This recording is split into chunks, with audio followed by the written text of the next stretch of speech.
ACC for the story on mumps you didn't know and what you and your kids should look out for. Followed by the weather with Dallas rains. Does this week look bright and sunny? Or are we in for some cloudy skies? Then, sports with Ron Cabral. Will the Lakers take it for the win, or are the Celtics coming back to defend their title?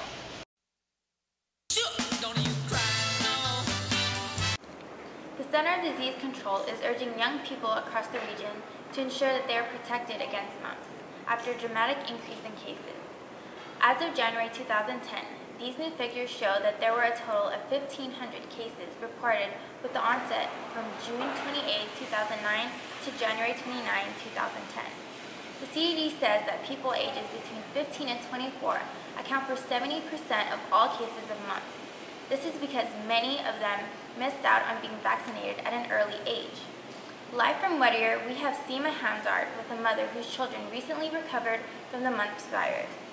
Seema? Yes, Christina, I'm here at the home of Jackie Deeves, mother of 18-month-old Sid, 3-year-old Trent with a third on the way.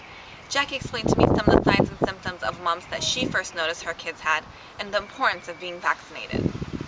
Some of the signs and symptoms that you first noticed? Actually, Trent was having trouble eating, and every time that he'd try and swallow, it would hurt him, and he was eating a lot less, and so that concerned me, and I took him to the doctors, and they did some blood tests and examinations, and it turned out that he had mumps. He didn't have any swelling, but we had my other son tested because they're always in such close contact, and it turned out he had it too. With Trent, he didn't have the swollen glands, but Sid did, and so they got over it about a week or two ago, and there's nothing that they gave him, just Tylenol for pain. Now, we also spoke to the physician of Jackie's children, Dr. Salahi, graduated from Loma Linda University. Here's what Dr. Salahi had to say. The mumps is caused by a virus that affects the parotid glands. It's spread by direct contact with respiratory secretions or saliva, such as coughing, talking, contaminated items being touched frequently, so to be sure to always wash your hands. Also sneezing, so always cover your mouth, and minimize close contact, and you should just stay at home for 5 days after the swelling's begun.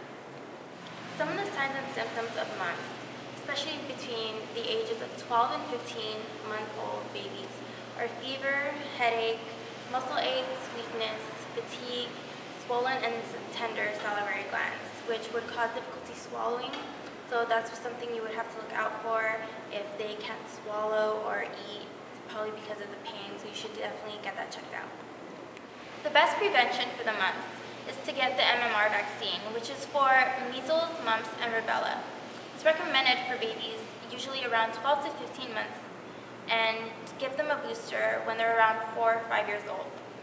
But in some cases, it's still possible for them to get infected. There you have it, the importance of being vaccinated. Live from Whittier, this is Seema Hamdard, ACC4. Back to you in the studio, Christina. Thank you for the update, Seema. Stay tuned for the weather, and Ron will have all our Laker and Celtic updates right after this. I have Jackie Deeves here, mother of... Stop. Mother of 18-year-old Sid, 3-year-old Trent with a third on the way.